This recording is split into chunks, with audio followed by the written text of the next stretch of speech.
एक मिनट यार, TikTok ban हो गया है। इसी खुशी में बजाओ।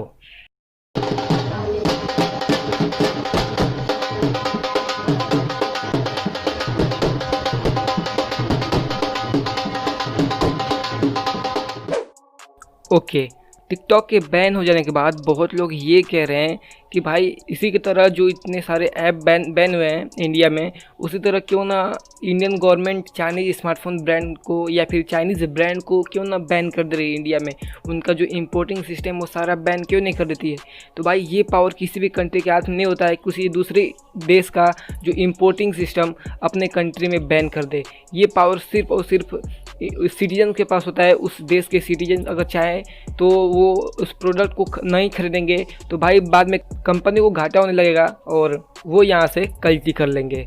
तो अगर आप भी कुछ सीरियस हो इस मामले में चाइनीज़ स्मार्टफोन को बाइकआउट करने में, तो इस वीडियो को पूरा देखें, क्योंकि इस वीडियो में मैं बताऊंगा कौन से स्मार्टफोन ब्रांड चाइनीज़ हैं और कौन से नॉन चाइनीज़ और कौन से इंडियन हैं। और साथ ही साथ कुछ नॉलेज देने की कोशिश करूंगा जो बहुत ही रियल फैक्ट है। एंड साथ ही मैं आपको दो ऐसे फैक्ट बताऊंगा जो चाइनीज़ ब्रांड्स ने इंडिया को बहुत ही ज़्यादा ऊपर लाने में हेल्प की है।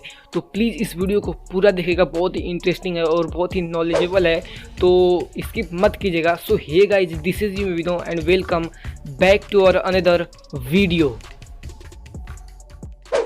सो गाइज, इस वीडियो में हम शुरू करते हैं सबसे जो पहले जो स्मार्टफोन थे कुछ साल पहले।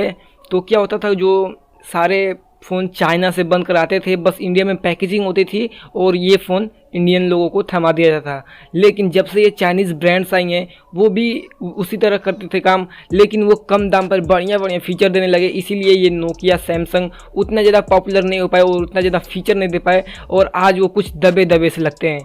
लेकिन अगर वहीं जो चाइनीज़ ब्रांड्स हैं उनकी बात करें तो वो बहुत ही ज़्यादा हैवी काम करते थे और बहुत ही बढ़िया स्पेक्स देते थे, इसीलिए वो आज टॉप नॉच पर हैं।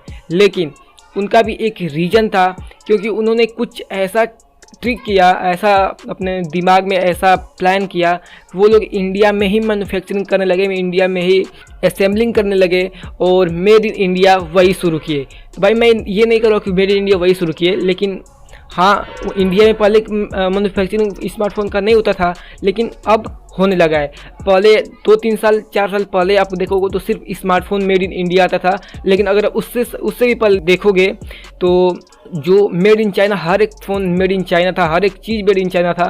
लेकिन अब इस समय देखोगे, इस समय 2019-20 में तो आपको हर एक फ़ोन मेड इन इंडिया मिलेगा।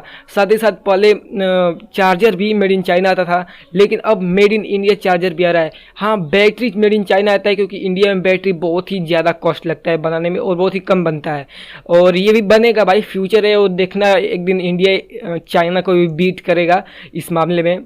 और कुछ स्टैटिक्स आए 2019 और 20 के, इस स्टैटिक्स में बताया जा रहा है कि 2019 और 20 में चाइना से जो फ़ोन सिर्फ 5% इम्पोर्ट हुआ है और 95% एक्सपोर्ट हुआ है इंडिया से। यानी 95%, 100 में से 95 फ़ोन इंडिया से दूसरे देशों में भेजा गया है और सिर्फ 5% ही फ़ोन इम्पोर्ट हुआ है। तो आप सोच सकते हैं कि कितना ज़्यादा अब इंडिया हब बनने वाला है स्मार्टफोन मैन्युफैक्चरिंग का। तो भाई अब देखते रहो, बहुत ही ज़्यादा मज़ा आएगा।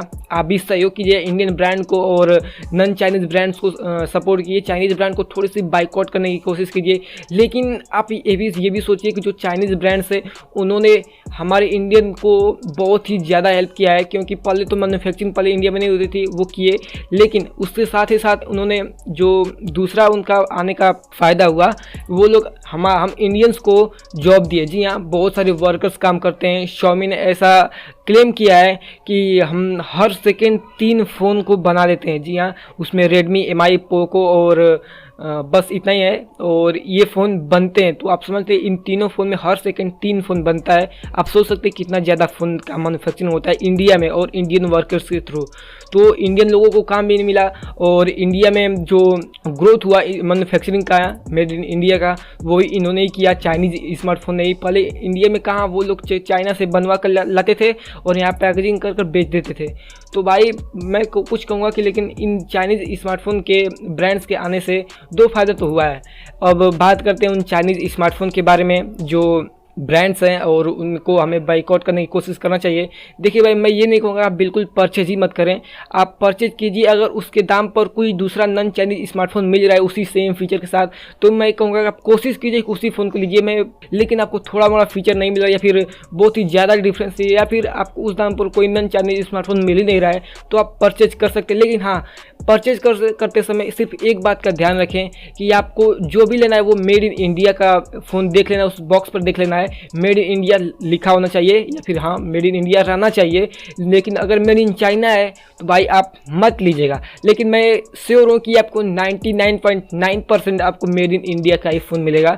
तो चलिए अब देख लेते हैं उन ब्रांड्स के नेम और जान लेते हैं कुछ जानकारी। तो भाई जो पहले नंबर पर आता है वो बहुत ही पॉपुलर है और Xiaomi, जी हाँ हम इसी की बात करें। और इसके 3 बेटे हैं, जी हाँ, Redmi, मी और पोको। और ये पोको तो नया है और ये टोटली चाइनीज़ है। अब दूसरे ब्रांड की बात करें तो निकल कर आता है सबसे ज़्यादा पैसे कमाने वाला ब्रांड, जी हाँ, BBK इलेक्ट्रॉनिक्स। हालांकि आप इसको जानते ही नहीं होंगे, बहुत कम लोग जानते हैं। और इसके शायद 4-5 बेटे हैं।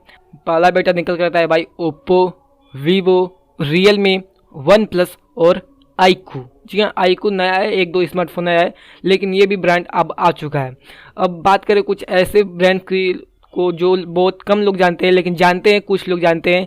और भाई मुझे तो इनमें कोई फ़ोन अच्छा नहीं लगता है, जैसे ऑनर हुआ, वावी हुआ, मेजू, लेनोवो और भी बहुत सारे चाइनीज़ ब्रांड्स हैं। और हाँ, अगर आप जानना चाहते हैं कि भाई तुम कैसे पता कर लेते हो कौन सा ब्रांड चाइनीज़ है, या फिर मैंने एक पिछले वीडियो में भी बताया था चाइनीज़ ऐप्स को लेकर, तो बहुत लोग ये सोच रहे थे कि भाई तुम कैसे पता कर लेते हो कौन सा ऐप चाइनीज़ है। तो भाई मैं उसके लिए एक वीडियो बनाऊंगा, नेक्स्ट वीडियो वही होने वाली है, तो आप पता कर सकते हो कौन सा ब्रांड चाइनीज़ है, कौन सा ब्रांड नॉन चाइनीज़ है। एंड अब बात करते हैं कुछ नॉन चाइनीज़ स्मार्टफोन के बारे में जो निकल करता है Samsung, Infinix, Sony, Panasonic, Asus, Motorola. भाई एप्पल तो क्यों नहीं रहेगा, गूगल के फ़ोन होते हैं। और भी कुछ स्मार्टफोन है जो आपको नॉन चाइनीज स्मार्टफोन मिलते हैं। अब बात कर लेते हैं कुछ मेड इन इंडियन ब्रांड्स की। यहाँ हालांकि ये उतना अच्छा काम नहीं करते हैं जब से ये चाइनीज़ स्मार्टफोन आए हैं। एंड सबसे पहले नंबर पर रहेगा भाई माइक्रोमैक्स, लावा, इंटेक्स, कार्बन और भी हैं, लेकिन वो उतना ज़्यादा काम नहीं करते हैं। ये सही मौका है इनको एंट्री करने का फिर से, और चाहे तो ये फिर से मार्केट अपने हाथ में ले सकते हैं। तो भाई कैसा लगा ये वीडियो? अगर वीडियो अच्छा लगा तो प्लीज़ वीडियो को लाइक और चैनल को सब्सक्राइब जरूर कीजिएगा और इस वीडियो को शेयर कीजिएगा ताकि लोगों को ये जानकारी पता चले इंडियन और चाइनीज़ ब्रांड्स को लेकर, और बहुत लोगों को पता चले कि कौन सा फ़ोन चाइनीज़ है, कौन सा फ़ोन नॉन चाइनीज़ है। सो मिलते हैं अगली वीडियो में। Good bye.